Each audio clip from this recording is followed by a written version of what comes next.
एक वक्त पर नेता फंडिंग के लिए कई माफियाओं और बाहुबलियों के संपर्क में रहते थे और ऐसे ही माफिया और बाहुबली राजनीतिक पार्टियां भी ज्वाइन कर लेते थे। अतीक और मुख्तार इनके प्रमुख उदाहरण हैं। बीते कुछ दिनों से योगी सरकार के मंत्री नंद गोपाल नंदी की भी काफी चर्चा हो रही है। वो अपने बयान से अपनी ही पार्टी की नीतियों से खिन्न होकर बयान जारी कर रहे हैं। पार्टी से नाराजगी की वजह है पत्नी महापौर अभिलाषा गुप्ता का टिकट कटना।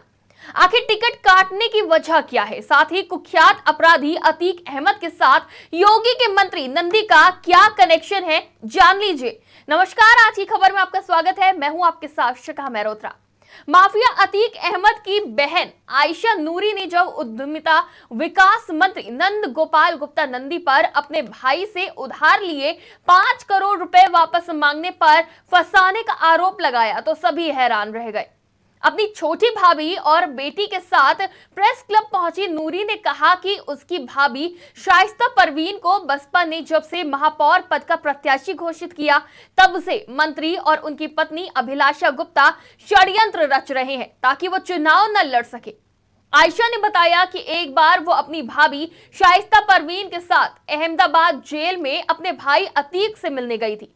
उस दौरान अतीक ने कहा था कि नंदी ने 5 करोड़ रुपए हमसे उधार लिया था और अब वो वापस नहीं कर रहे हैं। वो मेरा फोन तक नहीं उठा रहे हैं। शाइस्ता, तुम नंदी से उधार की रकम वापस ले लो।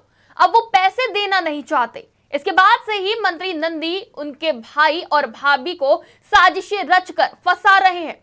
आयशा ने नंदी की पत्नी निवर्तमान महापौर अभिलाषा गुप्ता पर भी साजिश रचकर भाभी शाइस्ता परवीन को परेशान करने का आरोप लगाया था। उसने कहा कि नंदी की पत्नी नहीं चाहती कि मेरी भाभी शाइस्ता मेयर का चुनाव लड़े, क्योंकि बसपा की ओर से महापौर प्रत्याशी घोषित किए जाने के बाद शाइस्ता जब क्षेत्र में जनसंपर्क के लिए जा रही थी तो उन्हें अपार जन समर्थन मिल रहा था। उधर मंत्री नंदी ने माफिया की बहन के आरोपों को सिरे से खारिज करते हुए कानून का शिकंजा कसने पर इसे बेतुकी और हास्यास्पद बात करार दिया था। लेकिन मंत्री को तब तक नहीं पता था कि इन आरोपों का असर चुनाव में देखने को मिलेगा। अब ऐसे कयास लगाए जा रहे हैं कि इन आरोपों की वजह से ही नंदी की पत्नी का टिकट कटा है। इसके बाद से इन आरोपों की सत्यता की जांच की जा रही है कि अतीक और नंदी के बीच रिश्ते कैसे थे। हाल ही में दोनों की कुछ तस्वीरें वायरल हो रही हैं। मौत के बाद भी अतीक अहमद चर्चा में बना हुआ है। कहा जा रहा है कि मंत्री नंदी अतीक के सामने सरेंडर रहते थे। जी हां, ऐसी खबरें हैं कि कुख्यात अतीक अहमद के सामने मंत्री नंदी सरेंडर रहते थे। दोनों की तस्वीरें भी सोशल मीडिया पर वायरल हो रही हैं। हालांकि दोनों के रिश्ते की अभी कोई पुष्टि नहीं हुई है और ना ही हम इसकी पुष्टि करते हैं, लेकिन वायरल तस्वीरें और अतीक की बहन ने नंदी पर 5 करोड़ रुपए लेने का सरेआम आरोप लगाया था। वहीं नंदी की तरफ से भी इसे लेकर कोई सफाई नहीं दी गई। अतीक की बहन के मुताबिक उसने पैसों का जिक्र साबरमती जेल में किया था। वहीं माफिया की बहन ने कहा है कि जब भी उसे फोन करो तो वो पिक नहीं करता था।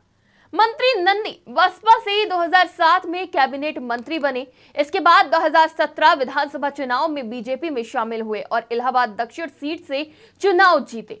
बीजेपी सरकार कैबिनेट मंत्री का पद हासिल किया। 2022 के उत्तर प्रदेश विधानसभा चुनाव में प्रयागराज दक्षिण से उम्मीदवार बने और जीत हासिल कर फिर कैबिनेट मंत्री बने। लेकिन हाल ही की बात करी जाए तो कुछ ठीक नहीं लग रहा है। जिस तरह से मंत्री के बयान सामने आ रहे हैं, उनकी पत्नी का टिकट कटने के बाद से जिस तरह की बयानबाजी देखने को मिल रही है, दिल्ली का दौरा देखने को मिला, इससे ये साफ पता चल रहा है कि कहीं ना कहीं मंत्री नंदी नाराज है या फिर उनके साथ कुछ ठीक नहीं चल रहा है। ऐसा भी माना जा रहा है कि अतीक से नाम जुड़ने के बाद से चीजें बदल चुकी हैं। अब क्या होता है इस मामले में, आगे जांच होती है। क्या अतीक का कोई कनेक्शन निकलता है मंत्री नंदी के साथ या फिर सारे आरोप निराधार निकलते हैं, ये तो वक्त ही बताएगा। फिलहाल के लिए इतना ही। आप देखते रहिए आज की खबर।